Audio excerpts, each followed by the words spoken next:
or what's? I did send an email. Yeah, it should be a Google Doc share. Excellent. Let's see how Give us a little background then as we get into this. You had originally planned this hike to take how long? 10 days. 10 days. And how many kilometers did you estimate that it would be?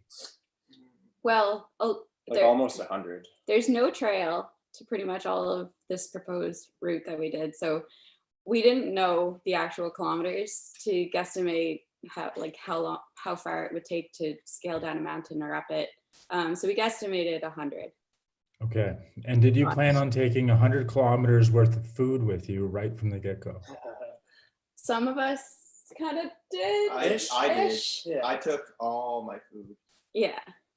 Then we had some snacks. Yeah. And then we had friends that were so amazing to us and did some food drop-offs to us on the third day. Yeah, so our bags were really heavy on that day.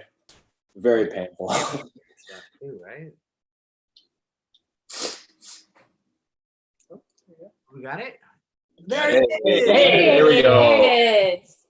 excellent. This is the photo that I stole for the poster. Yes. Thank you. Thank you. That was maybe the lowest morale was the whole trip. It's a really beautiful photo, but we're like holding back tears at this point. We were broken. So it's by far the worst day of the whole trip. Why don't you tell us about it? Give us the. Yeah. We'll get there. We broke it down, David. the So rundown. David did all of the editing for the video. So think of our packs think of your regular hiking, camping pack with all of your camping gear, the food, just all of the extra necessities that you would need for backcountry camping, plus all the camera gear, plus like batteries, the drone, food, like everything. So our packs were huge. And then on this day, we crossed the plateau, which we'll get into more detail. And yeah, we were quite broken.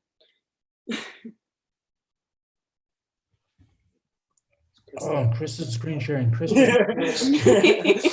Chris is in charge of the button. Dropping the ball here. and you just walked away. Uh-oh. Now, I got a quick question for you before we go to the next slide. 10 days of all kinds of things. Of the biggest obstacles, are we talking about the ups, the downs, the being hungry? Was it the bugs? Like, what is the thing that stands out as like the most type 2 fun, where like you're in the moment, like this sucks, and now when you look back on it, you're like, oh my God, remember we were eaten alive by like 16 black bears? What was it? Probably,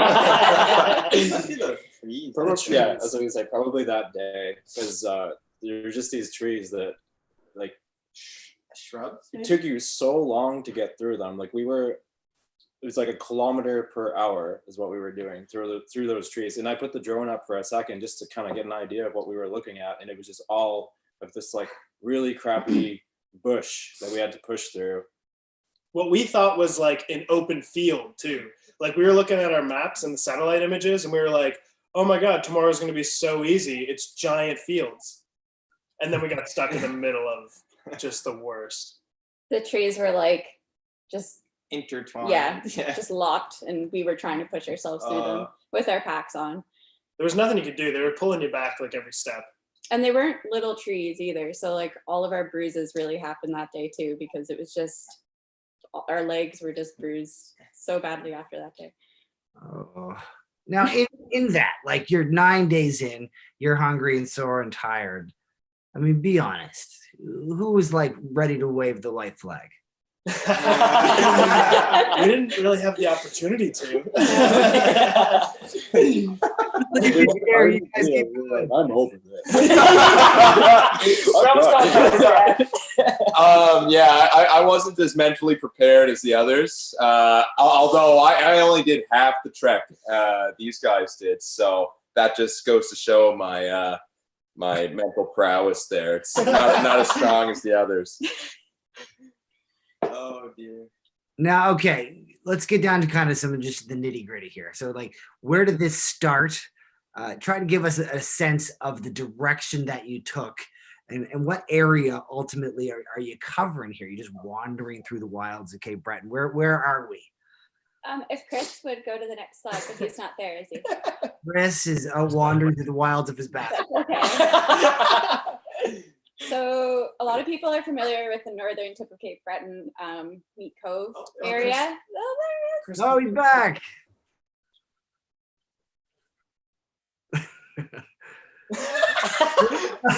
Yeah. I forgot I had a job. One too far. Go back one. What? Yeah, I went too far. Oh, yeah. Is this the second one? Nope. Oh. Sorry, guys. Sorry. There it is. So you can kind of see Bay St. Lawrence area there. So the Bay St. Lawrence is where we started. And there's some trails that might sound familiar, like Money Point or the Cosman Trail. So we kind of hooked onto those, but all by backcountry trekking. And then we took the Cosman Trail, the road that goes up to that, the Money Point Road. Yep. Down, and then we crossed the plateau across the highlands to Pollett's Cove, and then up the proposed Seawall Trail route. So yeah. Which is on the west side of this picture, the left-hand side. Yes, yeah. If we had if we were screen sharing, we'd be able to like point it out a bit better. But yeah, that was the proposed route. And in the actual proposal that we did originally for the Night of Adventure, we included walking the road from Meat Cove to the Bay St. Lawrence. We were laughed at a lot for that. For good reason. Because we would be walking on the road. We kind of, yeah. It would be a day. It would be a day of walking on the road, which we're open to. We were definitely open to, but we hurricane was chasing us on our way out. So on our final day, we decided to scrap that road walk to stay safe. But overall, I mean, everything else was what you see on the map there. I think you made the right call in the moment, and you can always return and go back and walk that section of road if you choose. That's true. You're not wrong. If you really want to go back and close the loop, then you can go back anytime and close the loop. We were thinking maybe we'll drop off some bikes and bike bike it. it. Fun. Yeah. It's a kayak. It's a really lovely paddle. Oh, Yeah, that's on the list. Kayaking Noted. around the island. yeah. Oh, day one. So yeah, this is day one. I'm not sure. So the most northern point in Cape Breton is not actually Money Point. It is called what? It's the North Cape, which is right at the top there, at the end of the line. So we started the Bay of St. Lawrence on the left, and then we followed. There is a trail there, and it leads straight across to the other side, which takes you to Money Point. But before, right at the top, we cut left into the bushes there, and just bushwhacked down to the North Cape, which is the very tip of Cape Breton. Okay. And if you click the next one, So that's where we camped. so the bottom right photo, that's what we came down, Oh. and we kind of like screwed up and came out on the very right side of it. On a cliff. And in the video, yeah, we're like pushing through. You can see the screen. These bushes were just like insanely thick, and we couldn't get through them. But that was a good first day. Like, it didn't take that long. We And just then- missed the rain too. Like, it was raining all day until we started. So Yeah. we were really lucky and really fortunate with that. And then on the top right, you can see we just like camped on a hill. And I slept on top of Skylar, and Taylor slept on top of Alec. We also, if you can see the giant picture of the North Cape there, to the left there is where we lost a bottle of Fireball, which we really thought was going to get us through the first half. So we had to add that to our shopping list for the food drop off. Mech bags are thumbs down. They don't build them like they used to. Yeah. Okay, so that's a good question. I mean, so you had a backpack mishap, apparently. Compliments of Mac.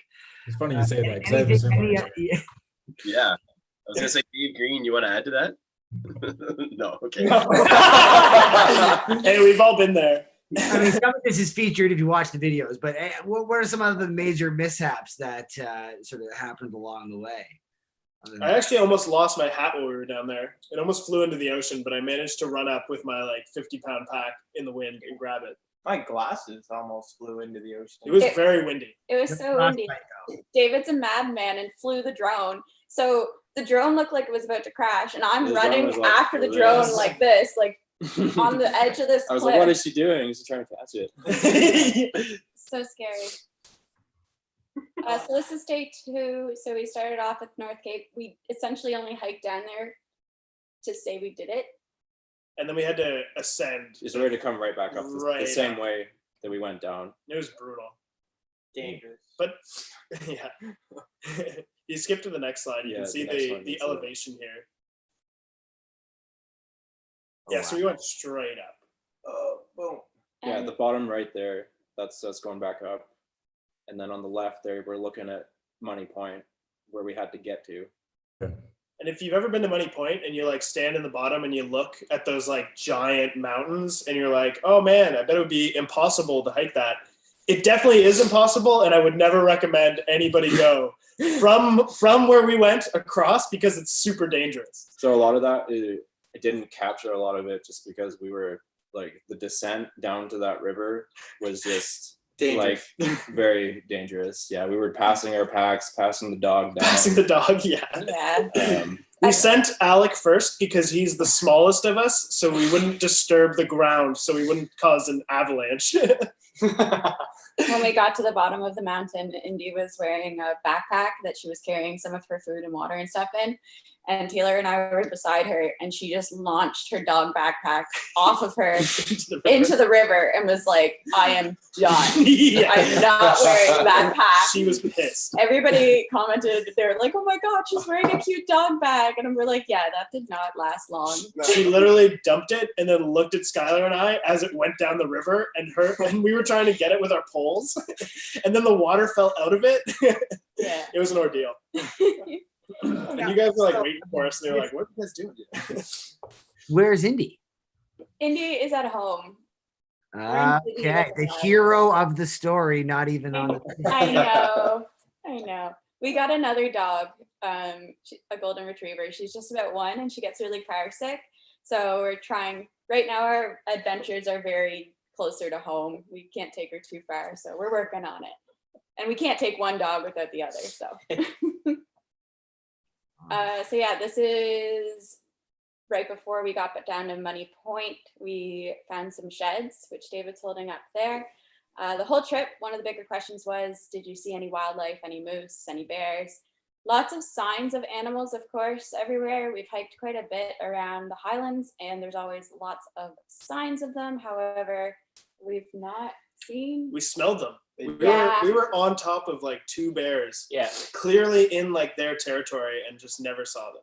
Yeah. So then we hiked up the Money Point Road, Which is brutal. which if you've hiked Money Point before, you know it's quite a steep trail down the way. Which look up some history on Money Point and St. Paul's Island, right? St. Paul's. Yeah. St. Paul's. With no S though. St. Paul Island. Yeah. Look up some history on that because it's super interesting. And then we hiked up from Money Point and we found this little. Cul-de-sac. Yeah. We called it a cul-de-sac. We didn't realize how close we were to this cliff edge. Chris has a book there to show you. Oh, is that Billy's Yeah, book? check out this book. It's cool. memoirs or memories Is that by of Billy Bishop? lighthouse keeper's son. Yeah. So this is I just started reading it actually. I've read like 1 chapter of it. It's super fascinating, but it's all about the journey of this guy's family to St. Paul's Island, and they lived on the island. Amazing. That's Yeah. Bailey's. He said many years. I've met him. I've had like an extensive conversation with Yeah. Billy Bishop. Alex met him before. Did you? Yes, I have. He's my friend's. Actually, on day 3, the person who resupplied our food, it's her neighbor in Ingonish. Come on. And he gave me a good spiel because I was kind of like looking to make a hike in St. Paul Island. So he was telling me all about his book, and he's supposed to have another book coming out very shortly, I believe. Awesome. Well, I'm excited to read it. Looks super interesting. So yeah, you can see here our campsite for day 2.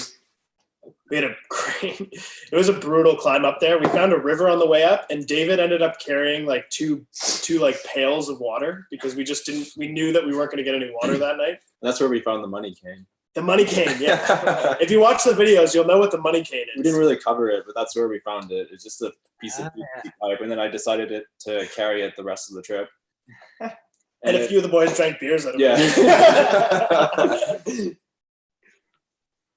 It's funny because watching the videos, I was like, did they ever talk about why?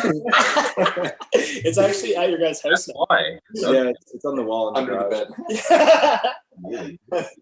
Came in handy, I know that. Yeah, seriously. Definitely. He used to just smash keys a lot to clear a path for us. Don't recommend anybody drinks beer right at that. Yeah.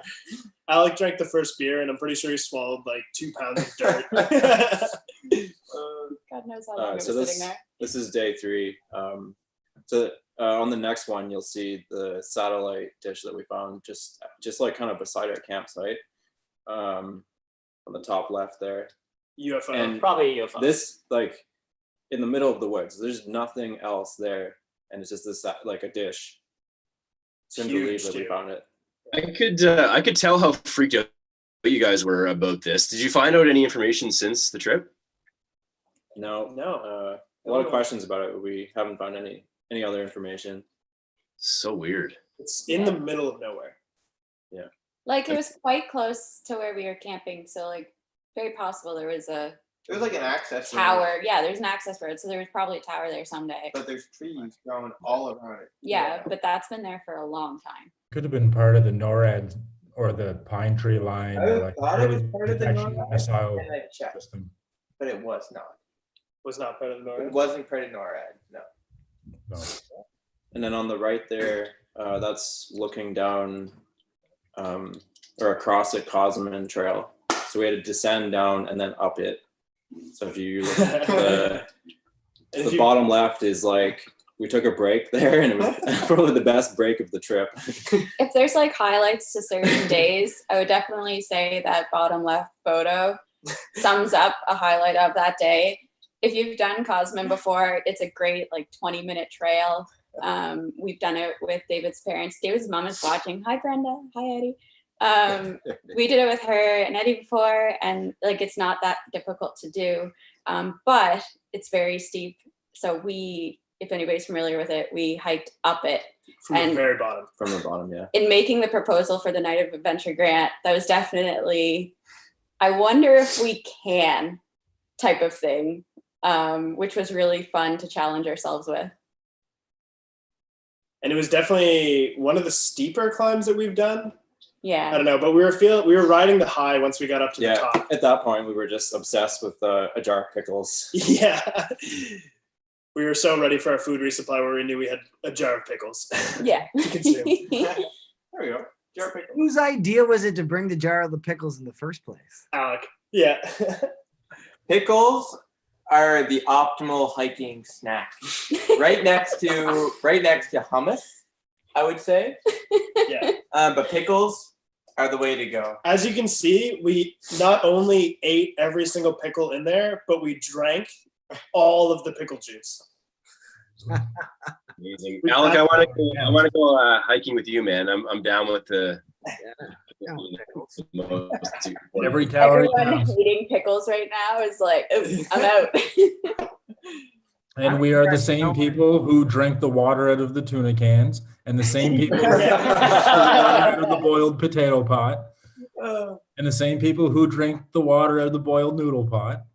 Noodle tea. Oh, that's some good stuff. Noodle tea. But we ended up, so at this food resupply, she also ended up bringing us a bunch of booze. And, we just did a bunch of stuff where we almost died. And we were just like, we slammed every drink that she had, and we had to walk on the road for like 10 kilometers. So it was definitely like a little wobbly to get across to our campsite, which you can see now, Also, which we lucked out on. shout out, I know this video is sponsored with North Brewing, but also shout out to Cape Breton Island's cidery. Oh. Island Folk Cider. I Yeah. don't know if you can see that. But they sent us a lot of cider for the trip, so we were feeling pretty good. You can't dehydrate that, can you? Oh man, our food was so bad the whole time though. The food resupplies were so good because our food was so bad. Every meal. We brought a jar or a bottle of Tabasco sauce just to try to make everything taste better. So that's our campsite there. So to give it perspective, that descent, like that mountain in the very far back of that photo, that's the North Cape that we hiked up and descended on day one. So that's how steep that is. And again, when making this proposal, these first few days were the biggest thing that we didn't know what we would be facing. Hiking on the west coast of the island is something that we've already done. So we felt pretty good in leaving that to the second half of the trip. Whereas the first half of the trip was definitely a lot of unknown. But yeah, we found a random bog in the middle of nowhere. It's Cape St. Lawrence in the background there. You click to the next, you'll see. Yeah, I was gonna ask, did you drink out of the water? Alec took one for the team. Absolutely, we did.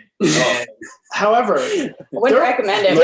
We cooked with it. There was a river like 500 meters from camp, and Dave and Alec both didn't think it existed. So there was a lot of debate, and Skylar and I just watched in horror as Alec just stripped down to get into the water to pour out this like black bog sludge that we then had to filter and boil to try to make food out of. Taylor and I already had our booties on. We were like, there's no way. We were ready to just call it an evening. We were like, no, that's fine. But yeah, had to get bog water. Yeah, this looked pretty gross. I'm not gonna lie. When I was watching this, it was therapeutic. Yeah, he taked it off. It was very nice for my feet. It was, I don't know, I wasn't expecting that. But don't forget that if you watch our videos, not just did I go knee deep in the mud, the pot was also attached to like an 8-foot pole, which I like carefully scooped the water out of, which we then filtered and then boiled, and then it still tasted like bog water. So what can you do? What can you do? We could have went to the river, is all I'm saying. We were right next to a river. And hopefully all of this rambling kind of gives people inspiration to check out the videos, because they definitely explain all of these situations a bit better.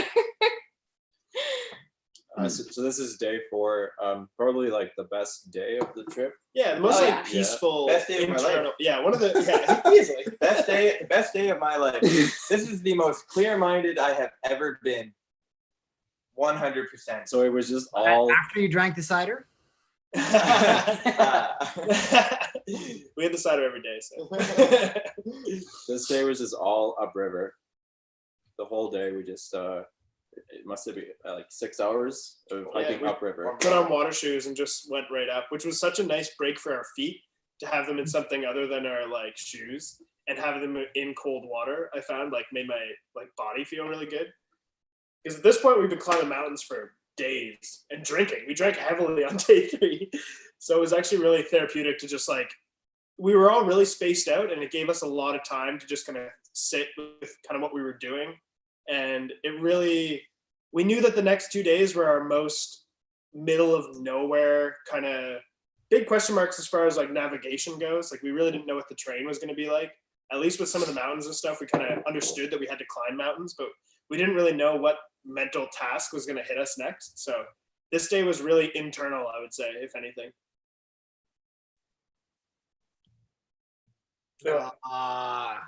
That's Indy. Yeah, there she is. And on the bottom right there, right in the middle is where we had our campsite. So nice. Yeah. Our campsite was at the meeting of the Salmon River and Lockhart Brook. And this was a night that we experienced like complete pitch black darkness. Like we were in so deep into the woods, like nothing was, we were near nothing, right? Like I remember opening my eyes in the tent and not being able to see my hand in front of my face. It was so dark. And we ended up sleeping, I think we like slept in that. We slept like 12 hours this day. Yeah. 10 hours. Yeah, 10 solid easily. hours. Yeah. Oh, when camping with Alec, because we didn't really know Alec very well before this trip, because that's what David and I like to do. We like to meet people and go on big trips with them, apparently. Alec wakes us up every morning with, good morning, good morning. Every morning. Every morning. That's a Viagra theme song? Well, you know how everybody hates to like get out of their sleeping bag when they're nice and warm and it's kind of nippy out. By the time I'm done the song, that is my cue to be like, you no longer have any time to sleep in. You must get up and you must go on with your life. Good morning to you. Yeah, every morning. Dave knows it. Yeah. So Great way to get to know somebody, though. Invite them on a long trip. this is day 5, and this is, if you have an opportunity to do a trip like this, find a different route. Do not take this route. I repeat, just do not lose this image of this map out of your head right now, because I can strongly not recommend this route. This was by far the hardest day of the whole trip. Even though one of the other days was 14 hours, this was by far 10 times worse than that day. That beautiful photo that you saw at the start, though, is from this day. It's from this day. Yeah. This is how you learn, right? With no information, how were you supposed to know any better? We have photos right here from the beginning and the end of this day. Not the middle. The middle portion of that day for we were making a kilometer per hour, which is the slowest I've ever hiked. But at the beginning of the day, we walked through 2 fields. We ascended a mountain.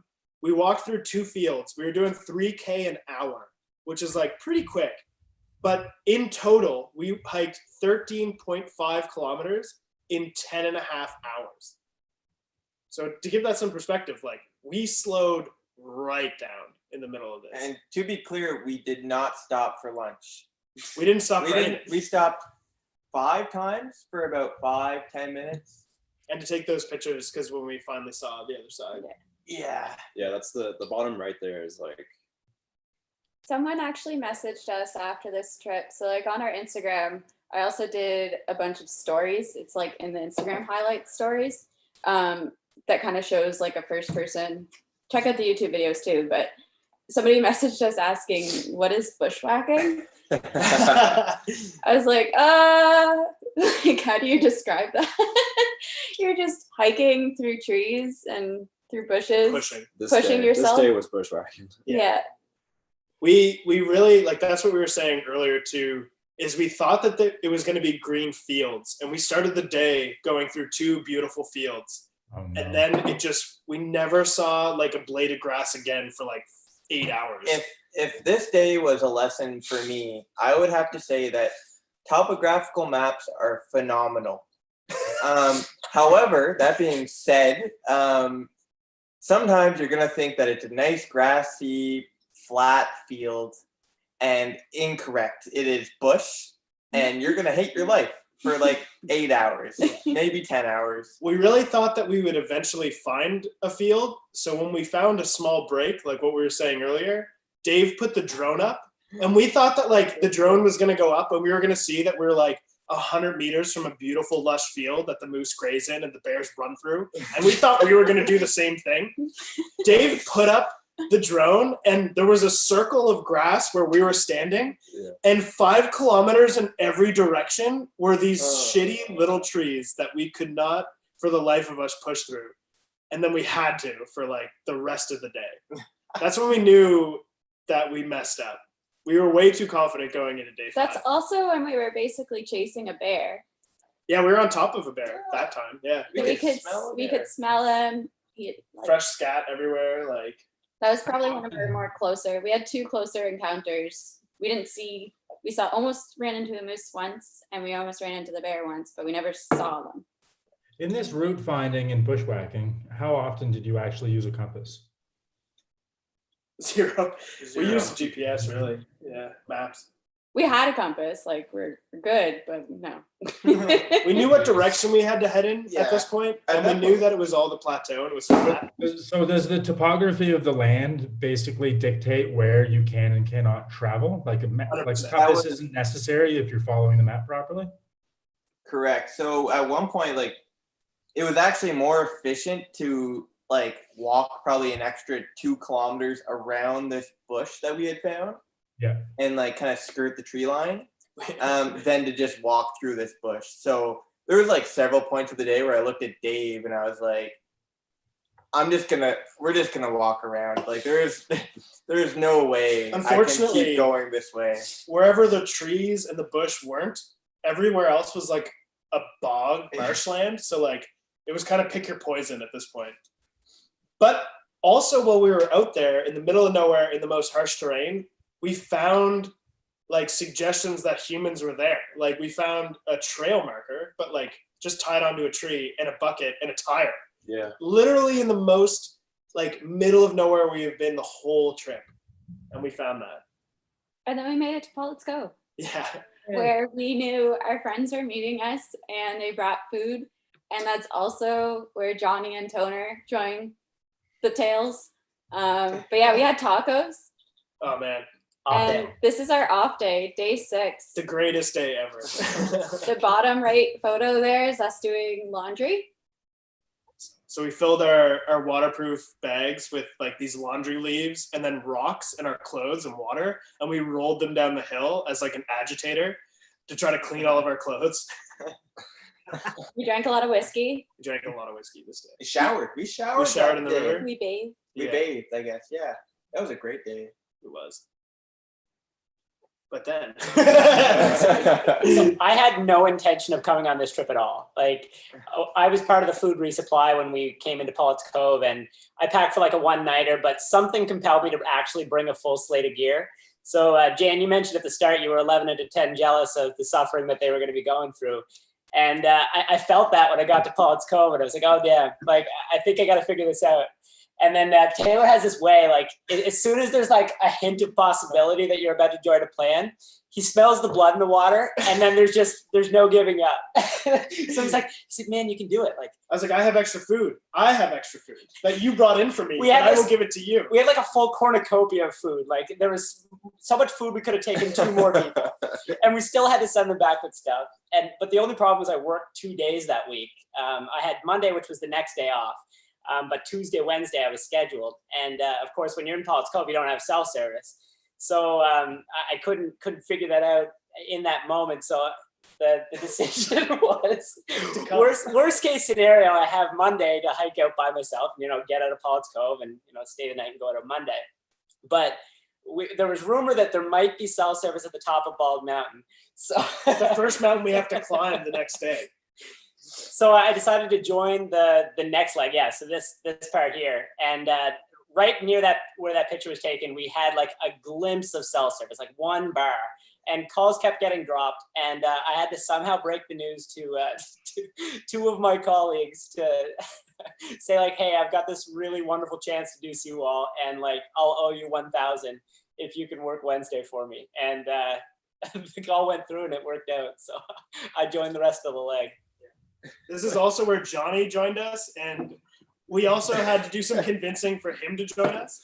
So I'm going to rewind just a little bit. That's how Brandon Toner joined the Seawall 6, and I'm just going to give you a little brief explanation on how I joined the Seawall 6.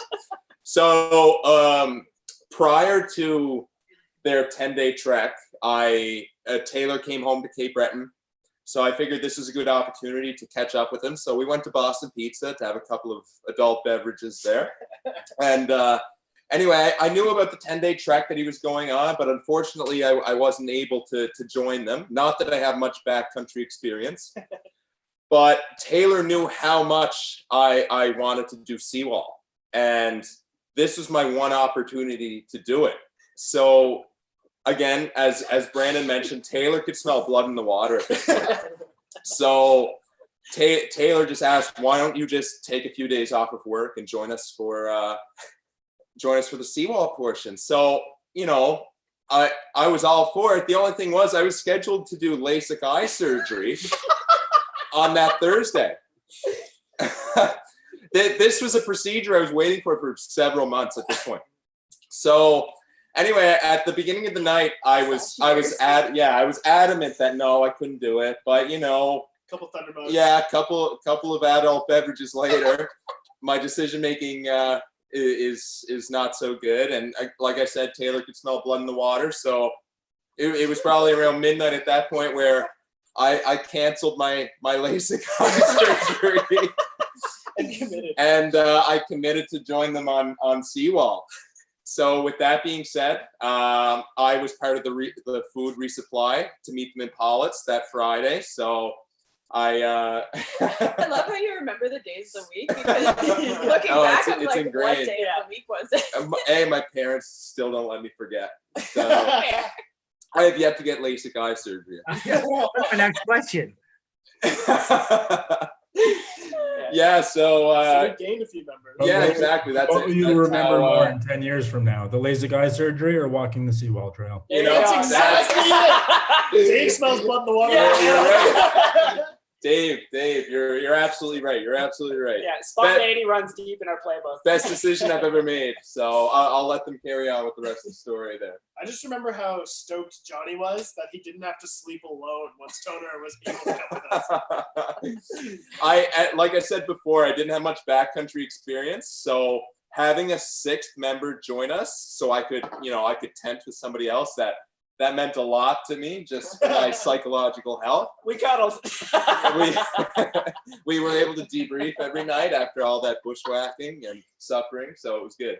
And like, keep in mind too, we were already 5 days deep in, like, the first 4 of us and Indy. We're already 5 days deep into this, so our minds are already in it. Johnny walks up with a white jacket, mesh, everything packed on the outside of his bag. This little tiny container of pork. In a container of pork. The flashlight gun. Johnny showed up to camp and we dumped out all the stuff that he had in his pack and made fun of him for everything he brought with him. In a nice way. Including a laser gun flashlight. Which we could have used, but we'll elaborate on that more further. Yeah. So that's us hiking up to the top of Bald Mountain. There's lots of sheds up there too. And then that day wasn't too difficult. Nice day. Yeah, we had to get them into the whole bushwhacking mindset, so we didn't do too much. We hiked over to Delaney's Point. Yeah, Delaney's Point. Well, that's what it says on the map. But there's a river there, but it's not on the map, and it's kind of like one of our favorite spots. So we stopped there on the first seawall. And then it rained, it hailed, and then there was a double rainbow, and then an amazing sunset, and all at once. and a water spout. Out on the water. It all happened at Like once. we thought, yeah, everything was crazy. We were so confused. And the boys being their first night at camp, the rookies come out with us, and they decide to camp like 800 meters from camp over like a hole where a bear was clearly digging. And they both thought that you thought that you heard it in the middle of the night. Yeah, I did. It made for a good story though, so no regrets. And then, so day 8 is when we hiked 2 days worth in one day. So day 8, we weren't supposed to hike this far. We were supposed to, about halfway through this day, we were supposed to stop.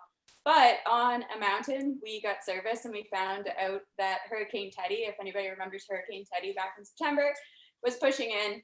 And kind of the scare of the hurricane from last year was definitely still there. So when you hear a big hurricane is coming in, that it's supposed to supposedly make landfall on Cape Breton, you get really worried, especially where we were in the middle of nowhere. So this was the day that we sucked it up and we hiked and we just didn't stop hiking. Our mantra was, I'm going to walk until I can walk no longer. To be clear, And that we did. we said that I made that joke, a joke, prior to getting service, knowing we were going to hike 20 kilometers that day.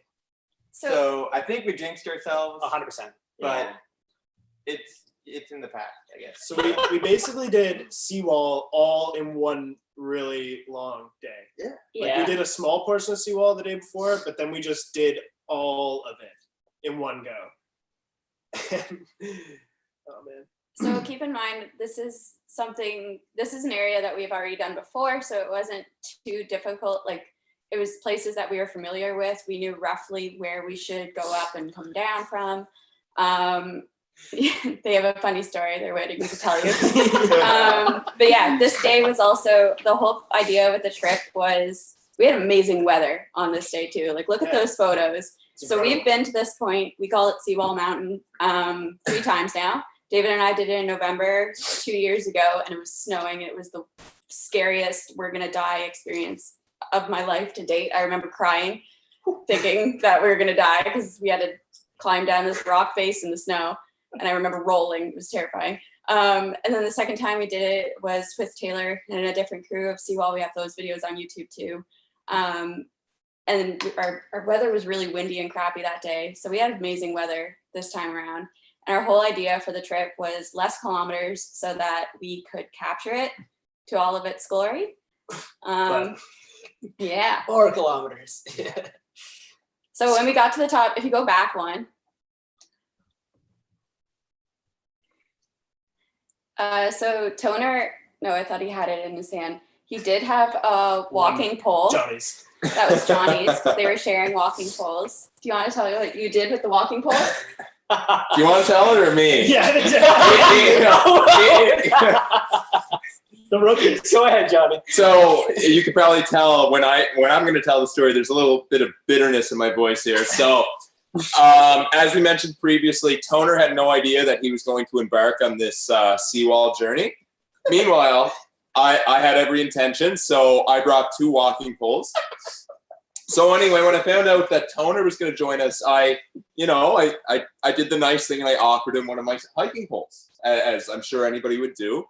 So anyway, we made it this far. We climbed seawall, and as we were proceeding with the rest of our hike to escape Hurricane Teddy,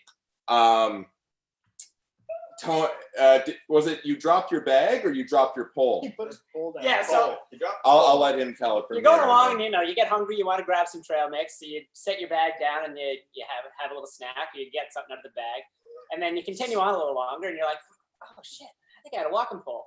So then I sat my bag down to go see if I could find the walking pole, and I was a couple of paces back because I grabbed my trail mix. And then I go back to find the walking pole. I'm like, oh, damn, there's no path. Of course there's no path. So I don't know where that walking pole is. Then I go back to find the bag. I've got a green mech pack. And I'm like, my hiking bag.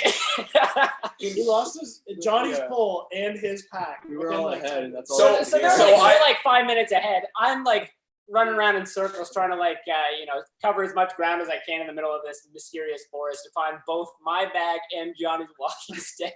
Find neither, eventually find my bag, but not the pole. Yeah, so exactly what Toner said there. I'm immediately behind David because I want to show the others that I belong. I'm not the odd one out. The rookies. The rookies. So I noticed that Toner was falling behind, so I just decided I was trying to yell his name there, figure out where he was and what he was doing. And anyway, first we started looking for my pole that I lent to him. No luck, so he put his bag down, and then soon after we were looking for his bag. So anyway, it was and we're all sitting there like 500 meters ahead, being like, where are they? To be clear, I had 8 cigarettes. We were waiting. Yeah. It took a long time. It was a while. It was a nice break for us, I suppose. But yeah. So then we climb down this big mountain and we find a bunch of amazing waterfalls at the bottom of this mountain. So, I mean, the pictures from the last slide and this slide, there's hours in between. We were really trying to make ground because in our minds, we were going to hike out on this day. We were fired up, but it's also around this time that we started to all lose our minds. You'll see in the videos that we get a little bit loopy. We climb down this, we call Shit Mountain for a lot. We've climbed up it twice now. Definitely recommend going down the back of it like we did this trip because Don't climb the front of it. We have climbed up the front of it before and it's terrifying. And then we decided that, the sun went down and it started to get dark and we had a whole river to hike. Yeah, so if you go back for a sec, this photo, we were actually way up on the top left, so we didn't even see the sunset. And by the time we got to the bottom here, at the bottom left, at the end of the river, it was dark, like pitch black. So we navigated a river with our headlamps on, like for 2 hours maybe, just knowing that we had so much more ahead of us to try to get out before we got hit by the hurricane. Looking back though, this is all of one of our favorite part of the trip though. This was a positive thing. Like that works. It was very fun. That was So my funny. favorite moment for sure. Like I said, like we started to lose our minds. We knew we had to get out. We accepted it. We just accepted it. We put our headlights on. We were supporting each other. Like Taylor helped me almost fall in the river a few times. Like we kind of buddy system. Indy was loving it. Indy loves rivers, so she was just. It's interesting, Skylar. I'm sorry to interrupt you. I wanted to ask you, Skylar, from your perspective. I know you have these big, strong men around you through the hike, and Jan, I know you know from experience guiding and taking groups of people out into the woods that we have a saying that says the group can only travel as fast as the slowest person. But that doesn't mean that the slowest person is the weakest person by any means at all. They have a very different perspective when you're the last person in the group walking down a trail or paddling down a river. I've actually earned a nickname from various trips over the years as laid back, way back Dave. The last person to come down the river. I'm curious, Skylar, from your perspective, did these guys, did they hang out? Like, did you spend a lot of time alone? Like, did you get to think about a lot of things? Like, did they hang back and help you out? Like, was the camaraderie there? Were you very much a team traveling together through these sections, especially traveling like into nighttime with the headlamps on and I would things were a bit definitely. tense, I'm sure. Yeah, I would definitely say we were definitely all a team. Taylor says it best: hike your own hike.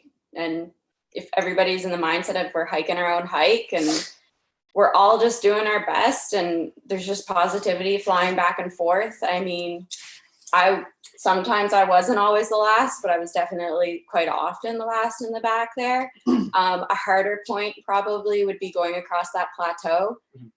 Pushing through those little trees, it's hard to explain. We say like they're entangled and it was difficult and we did 1 kilometer an hour, but like being smaller body framed with a big pack, trying to push my body weight definitely was difficult for me. So that was a tough day where I was in my mind a lot.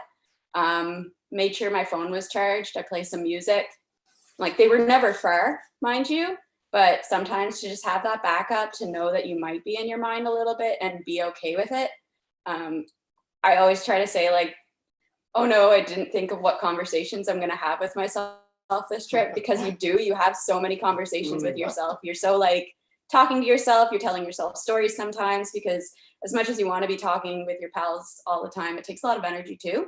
But yeah, no, we were definitely in tune, I would say, to what each other were feeling. Especially this day, I think in particular, which makes it better than the 5th day where we had to push through all those trees, where this was more of a technical day and a much longer day.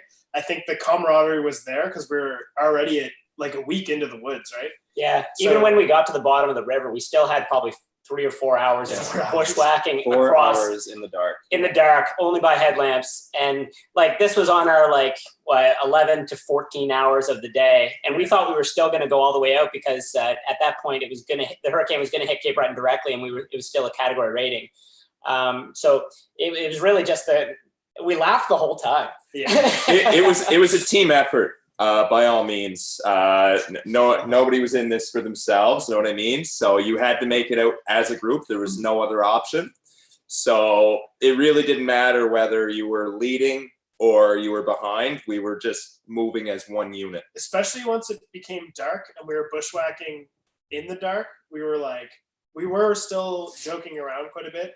Alec and I were actually in the back the whole last day because we lost our minds at like 11 a.m. And I don't think I said anything that wasn't ridiculous from that point until we got to camp at like 12 at night. I kind of floated between Alec and Taylor that were like loopy. Yeah. And then being with Dave. So when people see David and I hiking in a group, David and I are never hiking together in a group. David is always at the front, like taking charge. He's just amazing at it, leading the direction where we're going. And then I'm kind of like usually at the back there.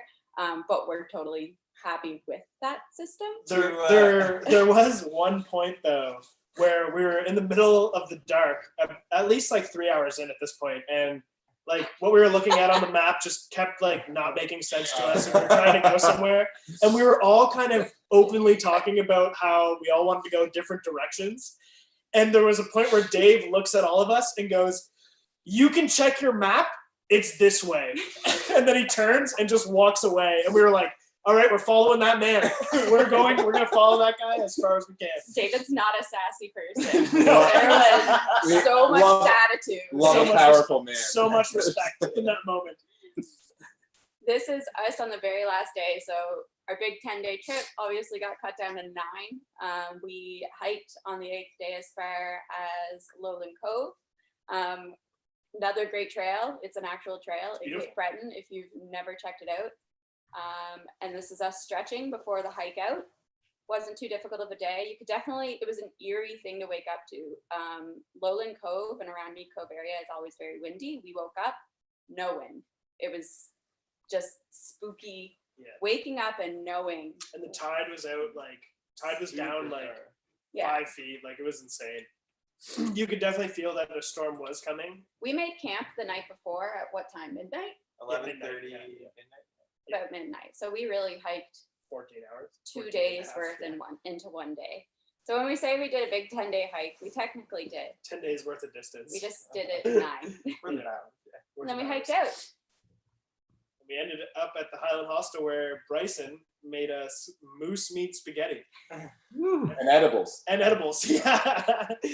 And we had like 100 Olins that night. Yeah, literally. Yeah, it was very cool though to go from like, we were worried that we were going to have to be out there for the storm at one point, but we climbed the bell tower. So if you've ever been to the Highlands Hostel, it's an old church. And we ended up in the very top of the bell tower where it's like 4 big windows. And we sat there and drank beers and we're in the storm. So it was still kind of like being in a tent, but we were in the safety of the Highlands Hostel. And it was just like the best feeling we could have ever imagined after the day that we spent in the dark hiking through the night. Big plug for Highlands Hostel too, because they're open all winter. Oh my God, yeah. Yeah, Bryson's a legend. They're all legends there. We messaged them. We had service and messaged them that we might come out the day before at like 4 a.m. And Bryson had the basement ready for us, like 4 a.m. in the morning, which is insane. So now listen, team, this has been an enlightenment in every sense of the word. I think if you guys, to lift a great quote that if you were to start a band, you might call yourself the Shitty Little Trees. That really rings true for me. I've hiked through there for not in its entirety like you guys have, but I know what you're talking about. Those tight spruce trees, asshole trees. I get you. You're sweating like and dying the whole time. Yeah. Now listen, I mean, before we let you go, this has been really great, and I think you all as being Cape Bretoners, and again, like for us watching just the community rising to the occasion of just making Cape Breton a world-class destination. I mean, we're proposing the Seawall Trail. I mean, you guys are amped to hike it. Now we want to see people come from around the world to do it. Having lived this experience, what would you say to somebody who's eager to go and do it in the future? You could do it in 2 days. You could do the Seawall Trail in 2 days if you really wanted to. But you could do it. Personally, are you saying it's easy? No. It's just because we did it in 2 days. Personally, I wouldn't recommend that route for people that are not experienced hikers until the actual trail is built. It's not a trail. So grit is more important than physical fitness. Definitely. You can do a lot with grit. Like as long as you're comfortable being proven, right? The fact that you guys were able to come together, that there wasn't a major dictatorship or any kind of revolution that needed to happen along the way where that dictatorship was overthrown, is also a sign that you guys must have been having a pretty fun time. Yeah, I mean, and it's going to be world class. Like once that trail is actually developed and it gets a little bit easier and there's a little bit less bushwhacking and no hurricanes and hangups that way, like it's going to be amazing. And I can't wait for other people to experience that trail. Honestly, like the parts around Seawall Mountain where David had the drone up and it's an incredible experience, and it's coastal, it's Cape Breton, and it's undeveloped, and not many people have seen it yet. So it's a really special part of the island, and I think it's going to be cool to share it with the world. Well, listen, I mean this. Like, I don't want to hear any more about your adventures. I lived too much jealousy last night when I watched. But honestly, well done. I mean, the videos are really fantastic. If folks have not seen them, they should check them out. And we're just so pumped to see what comes next. This time you got to do the whole thing, but doing handstands or something. I don't know. To go down. Backwards. The biggest thing too, and like why we love applying for the grant is just this is a year of all years. Explore your own backyard. We saw new sites in the Highlands that we've never saw before, and it's totally possible to always discover something new close to home. So push yourself, and yeah. Yeah, you're capable of a lot more than you think you are. So definitely go out and explore it. Find your own shitty little tree. Yeah. Become a wild dog. Become a wild dog. Well, thank you so much, team. It is a pleasure to see your faces once more, and I hope that we all can, go just wander through the woods together sometime. Absolutely. Yeah, Come on up. Come to Cape Breton. Fingers crossed. We're hoping to come up in the winter time, and Dave will be there soon, wandering through the woods. Northern Scavengers and Canopy Creative. We'll be there next week. Nice. What? We'll see you next week. Amazing. Yeah. We'll see you next week. We'll take you to White Hill. Yeah, they're still out there wandering. Yeah. Thanks, guys, for coming in and sharing your Thank story you with so us much. tonight. Really appreciate it. And Without you guys, we wouldn't have been able to do this. Who you are. Thank you, guys. Thank you. Yeah, thank you so much. Yeah, without you guys, we wouldn't have been able to do this. Like Taylor said, helped us a lot. And message us if you have any questions. Watch the videos; they might make more sense than our rambling. Yeah, the videos are amazing. You guys did a really good job on capturing everything, and I love that you just went for it. I wouldn't say any of you are crazy experienced, in that type of environment, but that's how you learn, right? I mean, that's why the videos are so relatable. I think people will learn a lot from them, but also you did a great job